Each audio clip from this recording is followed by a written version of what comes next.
I will try to share with you a little bit in terms of what I see as key success factors for business schools, like we all are working with and running. But it is based basically on what we have done at IMD. And one can say that that's a sample of one. That's not necessarily good. One can say that it's a small school. It's a private school. It's a private school. It's a small school. Maybe I should use this one here, huh? Is this better? Yeah. It's a private school and a small school, and it's very heavily into executive development. But anyway, I think it's still relevant. We were just ranked number one together with Harvard in FT 2 weeks ago. So the model seems to work. And for that reason, I do think we should spend some time on it and see what we can learn from this. But the key message I'm going to give you is that we got to have good research to actually come with new stuff into the classroom, and that there's a symbiosis between research and teaching. We see that very clearly. Thought leadership into the classroom fast. That is the key. And it's that simple. But, we see many schools where the professors are too busy and too prestigious to teach. They can only do research. And we see other schools where you have adjuncts doing the teaching and the professors do the research. In our opinion, that's not acceptable. The two have to go together if you really want top quality, in my opinion. I will then try to elaborate a little bit on that, and also a few must-dos afterwards. I only have 45 minutes, so I may have to skip some, but Delphine has put this on the web, so you can look at that on your own. But the first pillar then is that you got to have strong practical research. With practical, I mean research that's, should we say, seen as relevant from a business point of view, something that business can be interested in. And perhaps research can be seen more as thought leadership, work in progress, not necessarily everything being tested out to the nth degree, 3 years in the ivory tower and then coming out with the results. I think to communicate the research and new thoughts fast is critical. But what I like to say then in this audience is that what we are after is new propositional thinking, new proposals from academia that they can take with them into the classroom. Of course, one of the problems then is lack of relevance. Some of the research has been done, and you can look at some of the refereed articles, is so esoteric that nobody's interested. It's so axiomatic and so specialized that only a handful of people read it. Obviously, that's not very useful in terms of propositional research, propositional thoughts to come to business with. And I think that much of the game today is eclectic, where people work together from various fields to make it more relevant. Again, much of the academic tradition is axiomatic as opposed to eclectic, and that often brings irrelevance to the table. And then another issue that I'm very worried about, lack of speed. It takes so long time to do the hypothesis testing. It takes so long time to set up the experiments leading to the testing. And then you have the execution in terms of refereed journals with endless numbers of revisions. So the stuff is rather old by the time it gets out. And I just don't think that's acceptable. You have to get new stuff out fast. Maybe this has to do with the web. It certainly has to be discussed whether it's good enough to do it the way we have done so far. But that leads me then to the second pillar. The first pillar was the importance of research, very clear, new propositional thinking.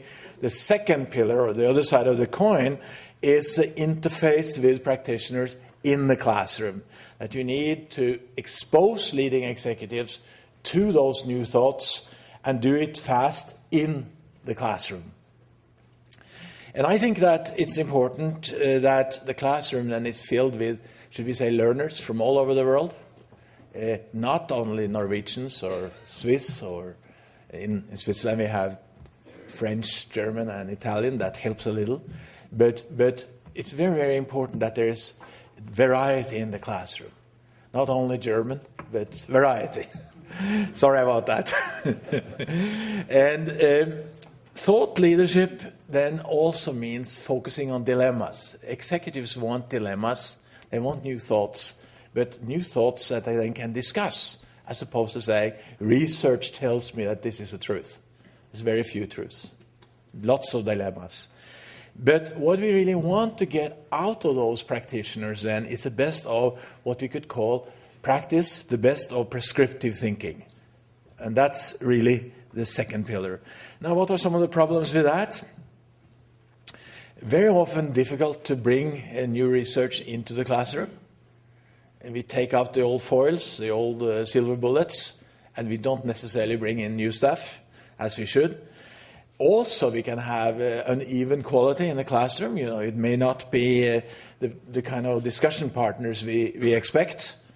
And it could be that people come from one country, as we discussed, and many executives want very simple answers. Tell me the truth.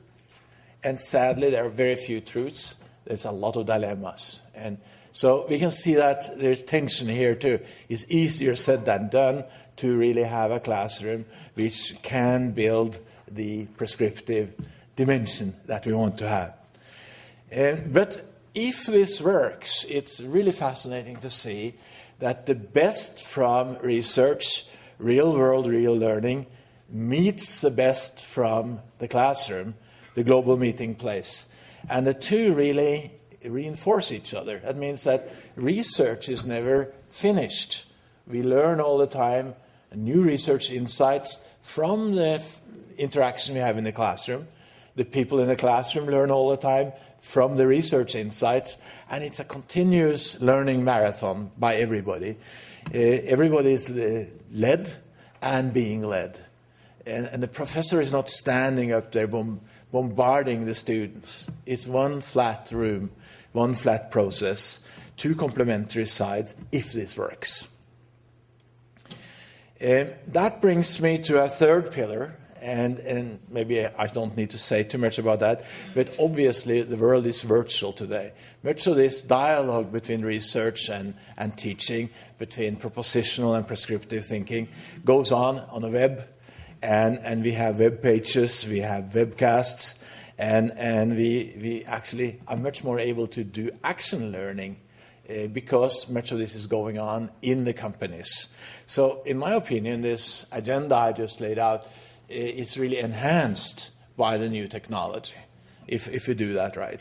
I can mention that at IMD we have 25,000 executives that link into our webcast every week.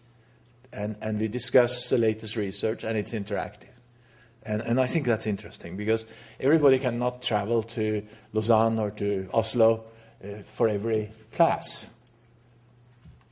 That brings me into a fourth pillar, and those of you who are in the strategy field know that the research there says that strategy and structure go together. So if you really believe in this strategy that I outlined under pillar 1, 2, and 3, then we have to ask, do we have an appropriate structure within our business schools or within our university?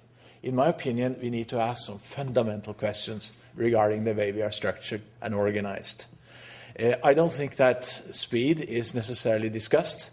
Do we have a speedy structure? Very often we are very bureaucratic. Are we having a structure which is cross-functional? For instance, this wonderful building, are the faculty organized sitting randomly, or are they organized and sitting in their offices according to departments? If the answer is the latter, we have a problem. Are we having brains that are driving our organizations as opposed to professors, associate professors, and assistant professors? Brains can be old or young. And it doesn't necessarily mean that professors are the smartest. I'm sorry to say that. I'm 65, but I have to say that anyway. So